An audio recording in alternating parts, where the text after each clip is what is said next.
정치권 소식을 배종찬 인사이트 K 소장과 함께 조금 더 깊이 들여다보도록 하겠습니다. 소장님 안녕하십니까? 안녕하십니까? 벌써 오는 3일이면 비상계엄 꼭 1년이 되는 날입니다. 네.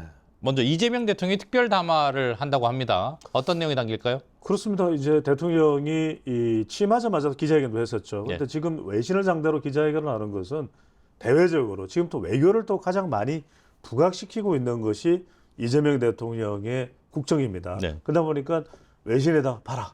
대한민국이 드디어 1년이 됐는데 뭐 이상하지 않지 않느냐. 국권이 회복됐다.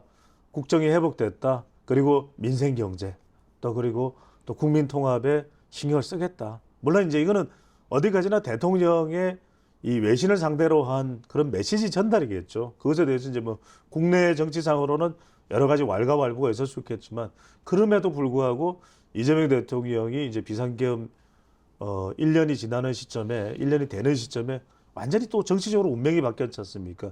윤석열 전 대통령은 지금 또 재판을 받고 있는 상황이고 수감돼서 그 당시에 맞섰던 이재명 대통령은 또 지금 대통령이 돼서 또 기자회견을 하는 상황이고 말 그대로 이 명함이 엇갈리는 그런 또 장면이 또 나오는 것이죠. 소장님, 저도 여기 출입 기자인데 네. 외신에 초점을 맞췄다는 것도 의미가 있는 거죠, 사실. 그렇죠. 이제 다른 것보다는 대외적으로 어떻게 보느냐가 상당히 중요할 수밖에 없거든요. 우리가 이게 이 외교적인 이슈, 그러니까 외국이 인정하느냐 인정하지 않느냐가 상당히 좀 중요합니다. 그러니까 지금 전략은 국내에서는 여러 가지 쟁점이 되는 정쟁이 되는 이슈들이 있거든요. 그러니까 이제 이재명 대통령 오히려 외신을 통해서 인정받겠다라는 그런 포석이 또 깔려 있다고 봐야 되겠죠. 우리가 기억나실 겁니다. 왜냐하면 2020년에 그때가 이제 지방선거가 있을 때입니까? 국회의원 선거가 있을 때죠. 2020년이 바로 코로나 국면이었습니다. 초반에 완전히 이 코로나가 퍼지기 시작하니까 문재인 대통령에 대한 국정에 대한 평가가 완전 싸늘히 식었어요. 그런데 얼마 있다가 외신에서 그래도 한국은 코로나 나왔죠. 대응 선진국이다 이렇게 나오니까 확 또 지지율이 올라갔어요. 그게 결정적인 또 지방선거, 국회의원 선거에 영향을 미쳤고. 영향을 줬던 것이거든요. 바로 이 부분이 내년 지방선거를 앞두고 이재명 대통령이 외신으로부터 외국으로부터 먼저 평가를 좀 받겠다, 좋은 평가를 받겠다라는 점도 있을 것으로 보입니다. 자, 지금 이번 주가 정치적으로 굉장히 중요한 분수령이 될 거라는데 슈퍼위크죠. 이견이 없는데 먼저 장동혁 대표 국민의힘 사과 여부가 관심입니다. 지난주에 원론적인 사과를 하는데 그칠 것이다 이렇게 전망하셨는데 실제로 그랬죠.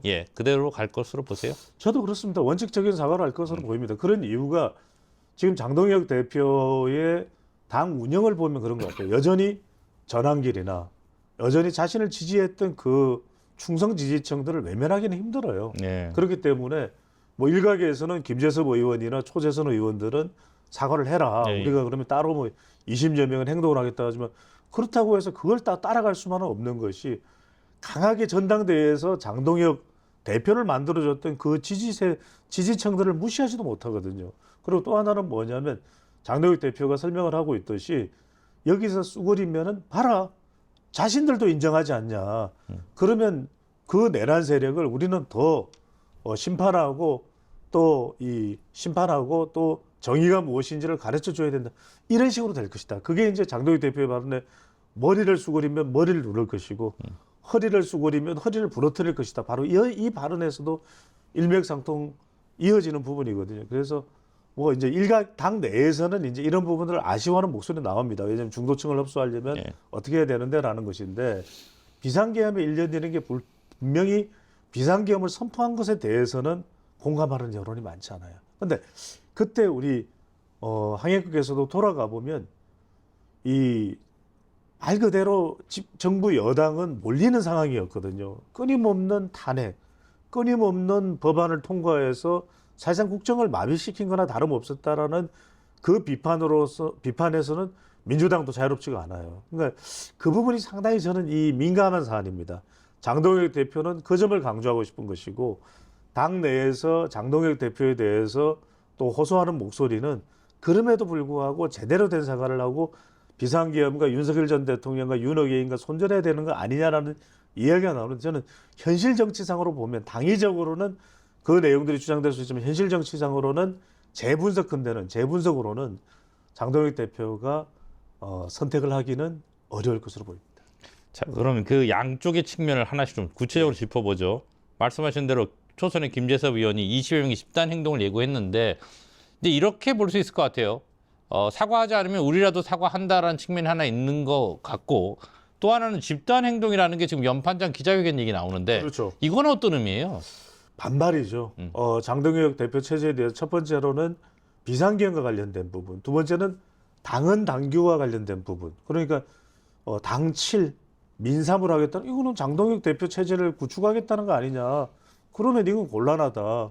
그럼 세 번째로 나올 수밖에 없는 이야기는 이 친한동훈계에서 반발이 나올 수밖에 없거든요. 그러니까 여기에 직면을 하는 겁니다. 이거는 예상을 했던 일이고 또 장동혁 대표로서는 어떻게든 이 부분에 대해서는 대응을 할 수밖에 없습니다. 어떤 대응이냐? 정말 김재섭 등 초선 의원들과 김용태 의원 등을 비롯해서 소통을 하든지 아니면 지금의 상황은 2호선 당무 감사위원장을 통해서 한동훈 전 대표와 관련돼 있는 것으로 보이는 이 당원 게시판에 대한 재소환을 하고 있는 것이거든요. 그리고 김종혁 전 최고위원 바로 한동훈계죠. 김종혁 전 최고위원에 대해서도 장동혁 대표에 대한 이런 발언에 대해서 다시 윤리위원회에 해부하겠다 이야기를 하고 있거든요. 그러니까 말 그대로 우회적으로 좀 이 순화적인 것을 소프트 랜딩을 선택하느냐 아니면 장동혁 대표가 거칠게 한동훈 전 대표 세력을 고사하는 작전으로 가느냐 이 분수령이 곧 정해지지 않을까. 지금 상황으로 보면 장동혁 대표의 움직임은 한동훈계를 고사하는 쪽으로 가고 있는 것으로 봐야 될 것입니다. 이른바 개파 싸움이 표면 위로 올라오는. 저는 불거졌고 이것은 전 지방선거로 가는 길에 회피하기 어려운 상황이다라고 말씀드립니다. 이 대목에서 말이죠. 전한길 씨가 유튜버 이제 방금 말씀하신 이 메시지를 전하는 것 같은데 장동혁 대표는 흔들리지 말고 윤호개인을 일관되게 안고 가야 한다. 그리고 여러 가지 얘기를 했어요. 이게 지금 말씀하시는 강성 지지층의 입장을 대변해서 일종의 당 대표에게 경고한 건가요? 그럴 수 있죠.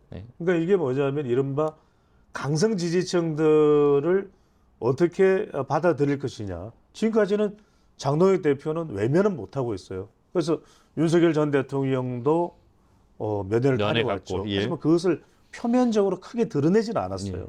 그리고 또 장동혁 대표가 장외투쟁을 통해서 또 이재명 정부에 대해서도 강한 목소리를 내고 있어요. 하지만 윤석열 전 대통령과 손절해야 된다는 부분에 대해서는 명확히 입장을 안 밝히고 있어요.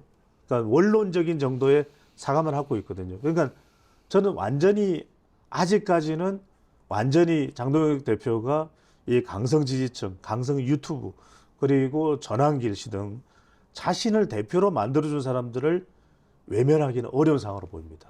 이 영향을 뭐 오롯이는 아닐지라도 100%는 아닐지라도 적어도 50%, 60% 영향을 받으면서 갈 수밖에 없다. 왜?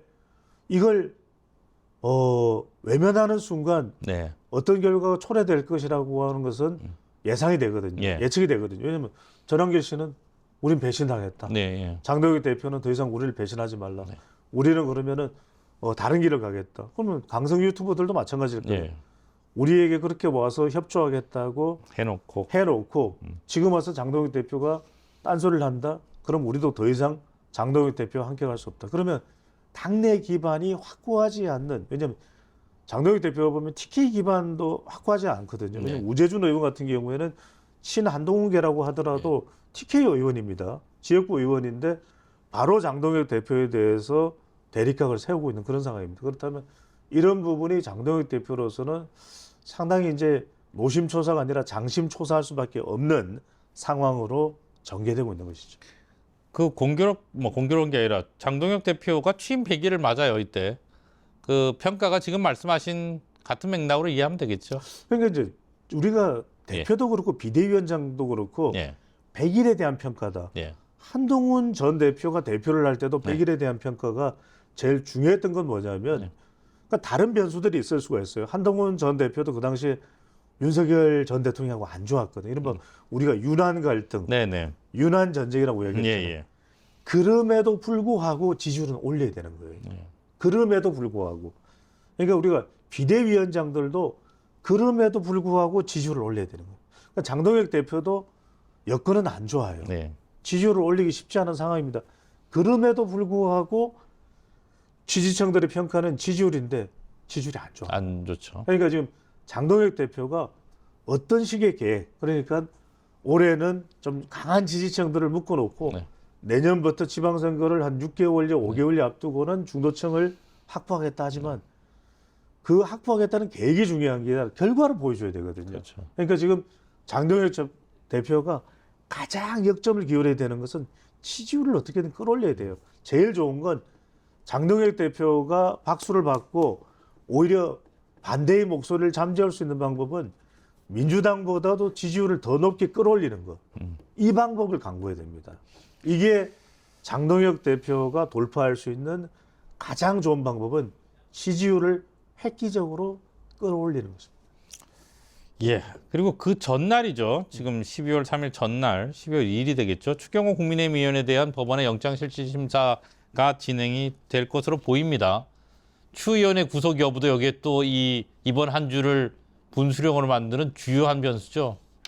제가 아주 오늘 주목할 수밖에 없는 말씀을 드릴게요. 예. 자, 제가 법조인들한테 물어봤습니다. 그러니까 네. 이제 중립지대에 있는 법조인들한테 물어보면 그 사람들의 대부분은 이건 기각이래요. 네. 왜냐하면 추경호 의원, 당시에 비상계엄 때 1년 전에 원내대표를 했던 추경호 전 원내대표를 이렇게 밀어붙이는 것은 당시에 국회로 가서 빨리 비상계엄 해제라고 당시에 원내대표는 추 의원이 하지 않았다. 이른바 뺑뺑이를 돌린 거 아니냐. 네. 국회에서 당사로 다시 국회로 오라 그랬다가 또 당사로. 이거야말로 뺑뺑이를 당사에서 국회로 또 당사에서 국회로 뺑뺑이 돌린 거 아니냐. 그리고 비상계엄 선포 이후에 윤석열 전 대통령과 통화하고 또 정무수석과 통화하고 홍철호 정무수석과 통화하고 이런 것 자체가 내란 공모한 거 아니냐. 내란범이다. 네. 이걸 지금 내란 특검에서는 주장하면서 구속시켜야 된다는 것이거든요. 그런데 생각을 해보자고. 그런 방해했다라는 명백한 근거가 있나요? 명백한 근거. 그래, 나는 지금 여러분들 비상계엄 해제 투표하면 안 됩니다. 그러니까 국회로 갈 생각하지만 그런 내용이 있나요? 없다는 거예요. 없다는 거예요. 네. 그리고 심지어는 비상계엄 해제에 18명인가 국민의힘 의원들이 본회의장에 있었습니다. 그리고 그들도 투표를 했어요. 그렇다면 국민의힘이 방해했다라고 이야기를 할 수가 없는 겁니다. 그러면은 자, 우리가 이야기하는 구속영장의 이 3대 사유, 범죄의 중대성, 증거의 인멸, 그다음에 도주 우려. 지금 추경호 의원이 어디로 도망가죠? 무슨 경남으로 가나요? 전남으로 가나요? 강원도로 가나요? 서해안으로 가나요? 보트 타고 가나요? 도망 못 가요. 네. 그러면 이거는 기각이 돼야 된다라는 것이 대부분의 법조인들이거든요. 그런데 제가 이 말씀을 드릴게요. 지금 정청래 대표가 무슨 이야기 합니까? 만약에 이번에 이것이 기각이 된다면 인용이 안 되고 네. 사법부를 사실상 관두지 않겠다는 거죠. 일가를 했어요. 네. 그래서 법원 행정처 다 폐지시켜버리고 인사권도 이제는 입법부로 가져오고 행정부로 가져오고 조희대 대법원장, 조요토미 히데요시로 그냥 몰아세우잖아요.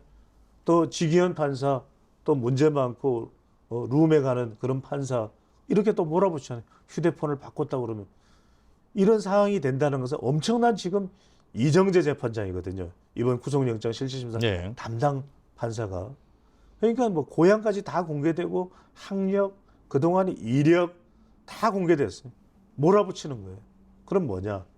제가 누구인지는 뭐 말씀드릴 수가 없는데 이름만 되면 대한민국 사람들이 다 알만한 법조인에게 물어봤어요. 어떻게 보시느냐? 자기는 이야기를 하십니다.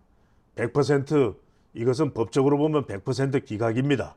그런데 정치적으로 본다면 민주당은 반드시 발부시킬 겁니다. 그 이야기를 하시더라고요. 예. 왜냐하면은 이것이 내일 2일입니다.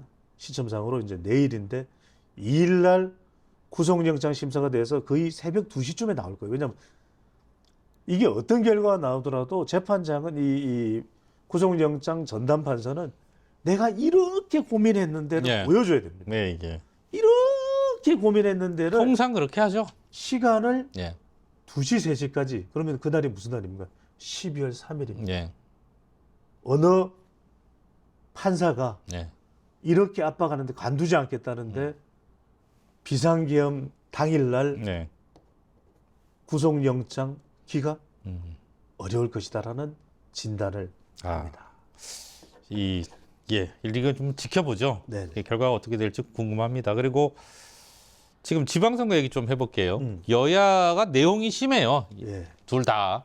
네, 여당에서는 지금 이제 민주당 1인 1표제, 정청래 대표의 사퇴 촉구 문자 폭탄 얘기도 있고 집회도 있었고요. 5일날 중앙위원회를 여는데 어떻게 전망하세요? 자, 잘 보세요. 지금 이건 정청래 대표의 생명줄이 달린 거예요. 아, 자, 여기서 물러난다. 정꺽마가 된다.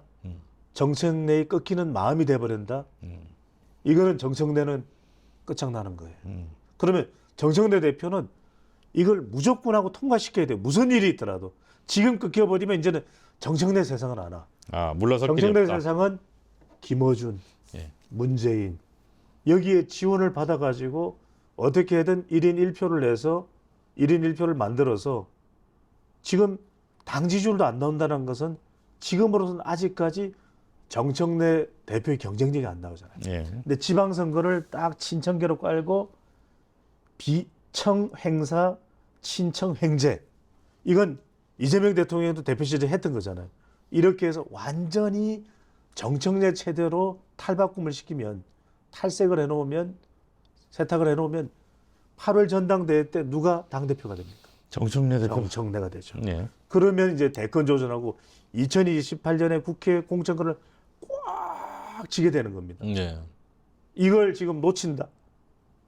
놓치는 순간 정청래 대표는 바이바이가 됩니다. 예. 왜?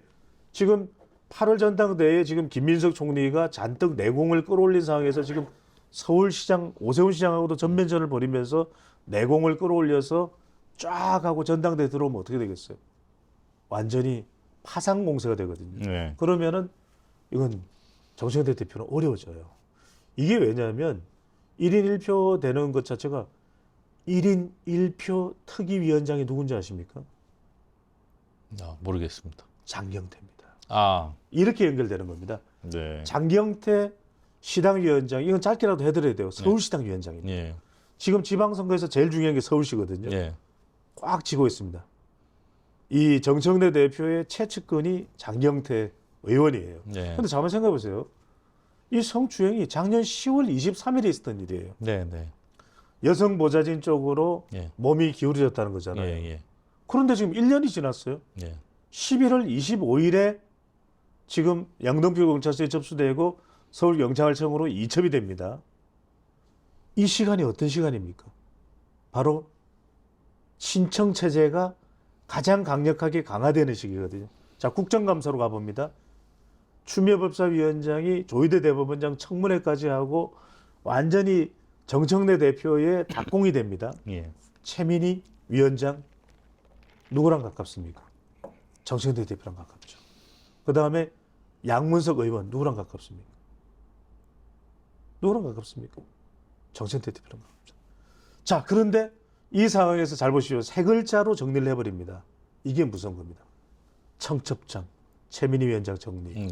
성추행, 장경태 정리, 그 다음에 양문석 집 대출 정리. 그럼 지금 정청래 대표의 팔다리가 조용히 잘려나가는 상황이 되버려요. 여기다가 최민희 위원장이 신설된 방송통신미디어위원장 안 하고 싶었을까요? 김현 의원 방송통신미디어위원장 안 되고 싶었을까요? 양문석 안 되고 싶었을까요? 예, 예, 예. 그런데 지금 예의할 일이 아니에요. 결과가 결과적으로 누굴 임명합니까? 예. 28일 날, 예. 이 중대한 시기에 28일 날 김종철 예. 연세대 법학전문대학원 교수를 떡하니 네. 지명을 합니다. 네, 예. 이게 무서운 이야기예요. 네. 지금 사람들은 아니 친청파가 저렇게 득세를 하려고 그러는데 예. 지금 친명계에서 뭐 하고 있는 거예요? 대통령 뭐 하고 있는 거예요? 가만히 있는 게 아니에요. 예. 더민주혁신회의가 움직였죠. 예. 지금 조용히 음. 팔다리를 다 잘라 놓는 거죠. 제가 이런 말씀 드렸을 때 네. 황상현 앵커가 네. 무슨 데이터 분석 전문가 그 이야기를 하시냐 했지만 네. 깜짝깜짝 지금 놀라고 계실 거예요. 왜냐하면 저는 무협 피바람이 부는 무협 활극을 보고 있다. 예. 중국의 무협지 대가 누굽니까? 김용, 찐릉이고 찐릉. 찐릉인데 이 찐릉 선생님이 쓰신 그 엄청난 작품이 뭡니까? 천룡팔부,天能 파부. 그 다음에 의천 도룡기, 이띠엔 따롱치. 예. 저는 이 내용과 그 내용을 한번 보시면 상대의 주군을 치러 갈 때는 항상 그 주변을 정리를 해버려요. 저는 그래서 이게 너무 무섭다. 무섭다. 그럼 무협 활극이 진행되고 있다. 진행되고 이미 있는 거예요. 이미 있는 겁니다. 그러면 여기서 정청래 대표는 한 발을 빼는 순간 와르르 무너져 버립니다. 예. 김어준까지 타격을 받습니다. 문재인 전 대통령까지도 타격을 받을 수밖에 없는 지경에 이를 수도 있는 겁니다. 아니죠. 이건 아니죠. 그런 상황이 될 수도 있기 때문에 저는 이걸 굉장히 우리가 이걸 정교하게 치밀하게 봐야 된다는 말씀입니다. 오늘 제목 이거 가야겠네요. 무협 활극 진행 중. 아니 그거 하면 조회수 잘 안 나와. 알겠습니다. 조회수를 하려면 예. 그 저기 유리 씨. 아, 예, 알겠습니다. 자, 국민의힘 얘기를 좀 해볼게요. 네. 국민의힘도 당심 70%를 누르고 이 반발이 커요. 수도권 의원들이 반발을 많이 하고 있고 오세훈 시장도 반대에 힘을 실어주는 모습입니다. 아니 그러니까요. 이것도 똑같은 이야기예요. 예. 민주당처럼 예. 말 그대로 다 무협 활극입니까? 좀 걸어보세요. 예, 말씀. 제가 또 아무리 또 예. 무협활극 그러면 요즘에 협중 여론도 있어가지고 예, 그렇잖아요. 예, 예, 제가 알겠습니다. 얼마나 치밀하게 예. 저의 분석은 기원은 예. 미국, 예. 미국에서 공부했잖아요. 예, 예, 대통령학을. 그다음에 알겠습니다. 알겠습니다. 유럽. 예. 아니, 말을 끊어요 왜? 아니요. 제가 이제 이해될 수 있게끔 예. 말씀드리잖아요. 여러분들이 이렇게 이야기를 들어야 예. 구독도 해주시고 예. 좋아요도 보내주시고. 좋아요, 꾹. 자, 국힘도 보세요. 네. 기반을 장동혁 대표도 강하게 다질 수밖에 없어요. 예, 예. 그러려면은 장동혁 대표의 장동혁 대표의 의중을 따르는 그렇게 이 당을 강하기 위해서는 당은 당규예요. 더구나 제일 중요한 건 경선 룰이죠. 이른바 장동혁 룰이라고 하는 당칠 민삼이 되기 때문에 네. 당원들은 이 당심은 장심이죠. 그렇게 강화될 수밖에 없는 거예요. 그러다 보니까 지금 나경원 의원도 서울시장에 욕심을 내고 있거든요. 그러면은 일각에서는 이제 나경원 의원이 노골적으로 이런 걸 하는 거 아니냐는데 나경원 의원은 근데 그런 발언도 했어요. 아니다. 나는 서울시장에 출마할지 안 할지도 모르겠는데 예. 출마한다면 기존 룰대로 당심 50%. 예, 5대5로. 그 이야기 했지 않습니까? 예, 예. 나경원 의원은. 왜냐면 오해를 사지 않겠다는 예, 거죠. 예. 근데 이제 이런 흐름으로만 가더라도 오세훈 시장은 아니 나 지금 명태균하고 싸우기 또 뭐 예. 지금 민주당의 뭐 파상 공세. 파상 공세를 막아내기도 쉽지 예, 않은데 정말 예. 장풍을 맞고 있는데 이 장심까지 내가 또 이렇게 또 이 대응을 해야 되냐 이 이제 볼멘 소리가 나오는 거죠. 예, 예. 적어도 현역으로서 서울에 지금 우뚝 서 있는 지금 공세를 받고 있는 나는 좀 지원을 해줘야 되는 거 아니냐 이 의미로 오세훈 시장은 또 볼멘 소리 불만의 목소리를 낸 건데 당연히 또 이것도 일리가 있죠. 예. 워낙 공세를 받고 있는데 예. 당에서 좀 지원해줘야 되는 거 아니냐. 말 그대로 선거가 다가오기 때문에 민주당도 그렇지만 국민의힘도 이른바 지도 체제 강화 속에서 이런 또 초재선 의원들은 또 이런 당원 70%에 대해서 수도권 중심으로 해서 반대했던 목소리가 나오고 있거든요. 오히려 민심을 강조해야 되는 거 아니냐. 예, 예. 어떤 칼럼에서는 또 민심 7%, 당심 30% 이런 이야기가 나오는데 예. 뭐 그렇게 가기는 힘들 거예요. 근데 이제 장동혁 대표는 좀 더 소통을 하면서 당심 70%로 가져갈 가능성이 상당히 높아 보입니다. 그럼 끝으로 장동혁, 정청래 대표 두 사람 다 밀어붙일 수밖에 없다. 그렇죠. 왜냐하면 장동혁 대표도 여기서 밀려서 예. 뭐 한동훈 전 대표로부터 반격을 당한다든지 예. 본인이 지금 이끌고 있는 당헌 당규의 개정 당심 70% 그럼 이걸 밀리기 시작하면 그러겠죠.